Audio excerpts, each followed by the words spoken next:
Hey folks, and welcome back to Glenn and Adrian's Rock Talk. That's Adrian. And that's Glenn. And today we are going to take another look at Rush, this time a track off the Clockwork Angels album. It's actually the opening track. It's called Caravan. We're going to be looking at the live version from the Time Machine Tour, live in Cleveland 2011. So very much looking forward to it. Of course, the album had come out, I think, 2010? Something like that. Or maybe it was even 2012, yeah. So they were previewing the track before the album had come out. I do know this song. I find it to be pretty strong. I think this album is actually a very strong album. The last one that Rush put out. But they went out on a high note. And I'm not the only one with that opinion. I saw a poll at one point, I think last year, where it was ranked by some viewers as the very best album.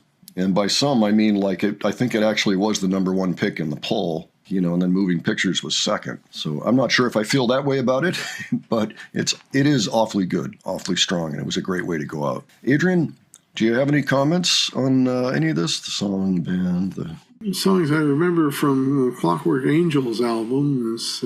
We did Halo Effect. We did 7 Cities of Gold, The Wreckers, Headlong Flight. Headlong Flight was one of those that I liked. The other one was The Garden. That's it. Yeah, those. So we've done, about half the record.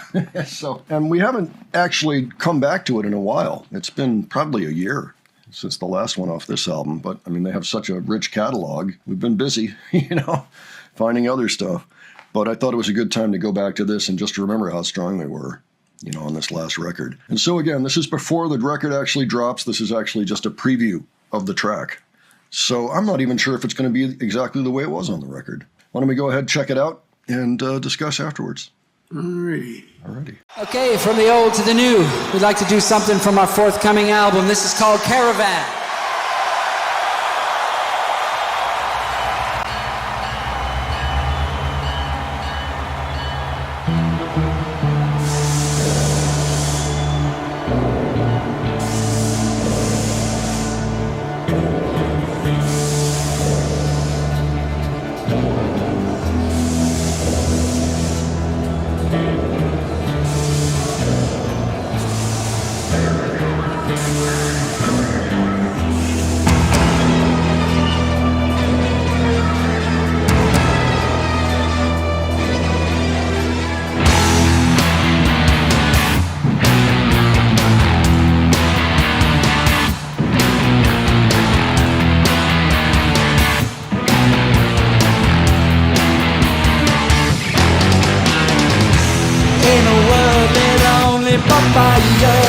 A long train of gas under piercing stars.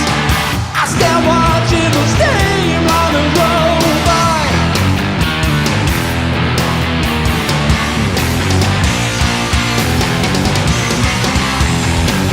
And the caravan thunders onwards to the distant dream of the city.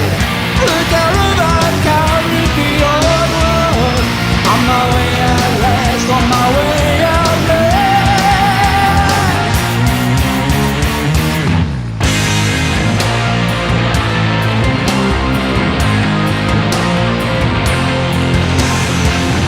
I can't stop thinking big. I can't stop thinking big.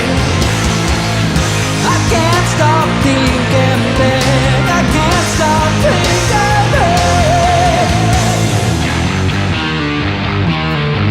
On the road that only by fire, going where I want instead of where I should.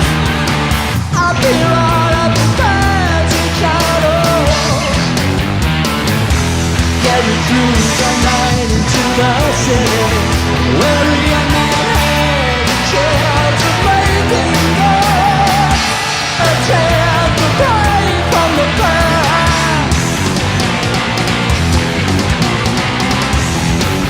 The caravan thunders over, sounds ripping through the canvas hole.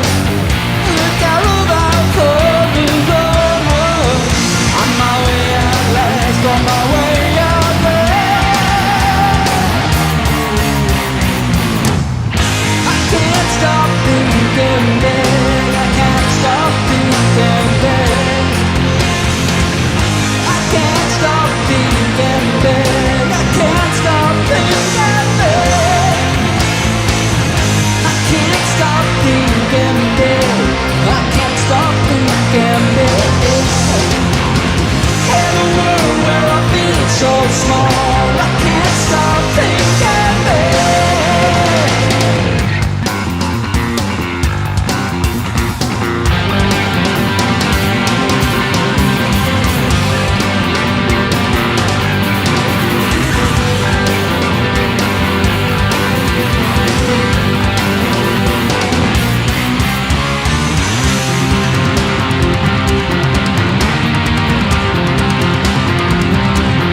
All right. Well, thoughts, Adrian? Musically, very rewarding to listen to. Oh, yeah. I love the beginning riff, and then the riff to I Can't Stop Thinking Big, and then there's another one to the Caravan Thunders Onward or something like that. There are like great riffs all over the song. Like on the screen, it looked like they had one of the washing machine doors to start the guitar solo. Oh, well, I didn't catch that part. I did notice, though, that everybody's got what looks like washing machines behind them, except that, slightly different type, the side load instead of the top load. Yeah, because at this point, I think that Alex didn't keep his stacks anymore either. I mean, you don't really need amps at this point in music history. You can just plug right into the board and you'll have your monitor mix in your ears, and you don't technically need anything. You know the story. That's why Getty would put funny things behind him, like chicken rotisseries or whatever, bread making, behind him while Alex had his stacks. Place the amps. Yeah, he was kind of trolling Alex a little bit, I think. But at this point, neither one of them's doing it. Also, I liked there was one point where Getty was like playing two notes at once on the bass. I like it when people do that. There's not many people who do that. They'll play more than one note on the bass at the same time. Yeah. And I think towards the end, I think he was hitting all the strings, or maybe three of them. I think you're right. Yeah, I know what you're talking about. He was down here on the neck and playing like almost power chords. Yeah, I've tried doing that on the bass. It's pretty cool. yeah, it is fun. It is fun. You can make a big thundering noise that way. It's great. Yeah. I mean, everything each one of them did was really amazing. But also just thinking about it while watching them, I'm thinking these guys composed this together. I mean, and you can really feel that. It's of a piece. There's like nothing that's funky or doesn't quite fit or anything. It all fits and interlocks very nicely. They were on the same page. I noticed the steam, in the beginning there, and it's worth noting, I think that the album, there was a steampunk theme to this album. And if you see, look on the back here, we got this thing flying, and it's like an old-timey ship. And steampunk is kind of like, going back in time, but having the ability to have the same luxuries we have today, but using the old stuff.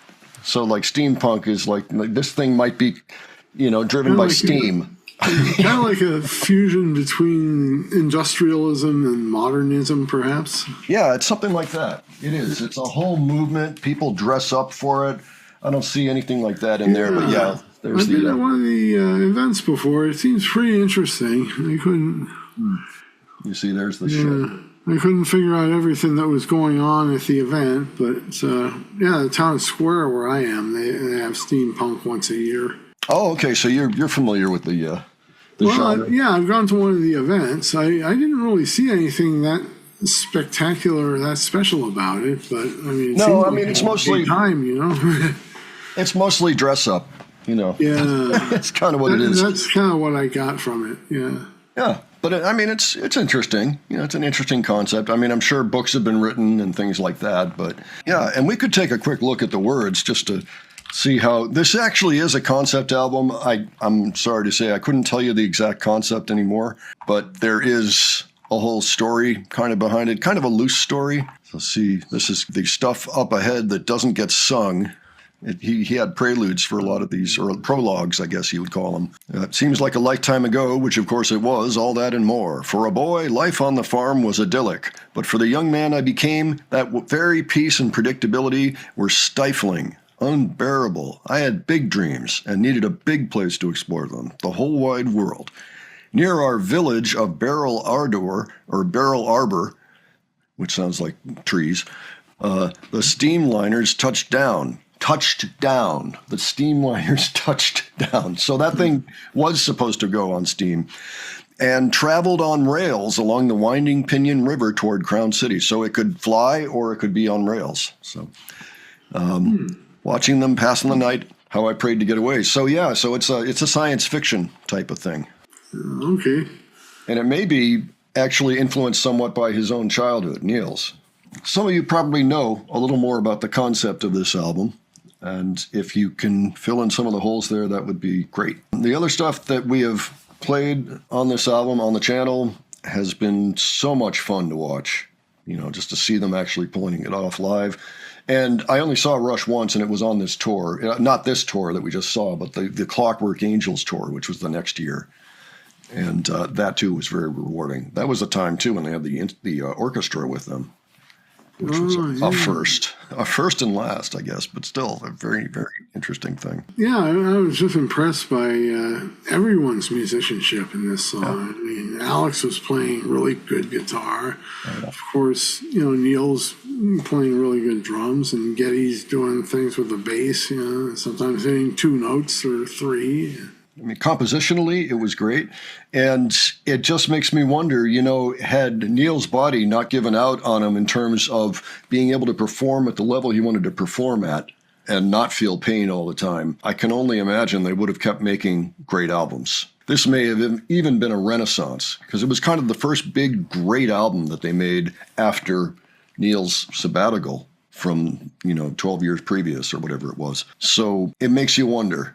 You know, I have a feeling we lost out on some more great Rush music, but that's okay. I'm not complaining. We got a lot of really great stuff from these guys, and an incredible amount of consistency throughout their 40 years as a band. Thank you for that to all three, and of course, always thinking of Neil. And also the other 2 guys, I hope they end up doing what they want to do. I know that Alex doesn't want to tour again as Rush.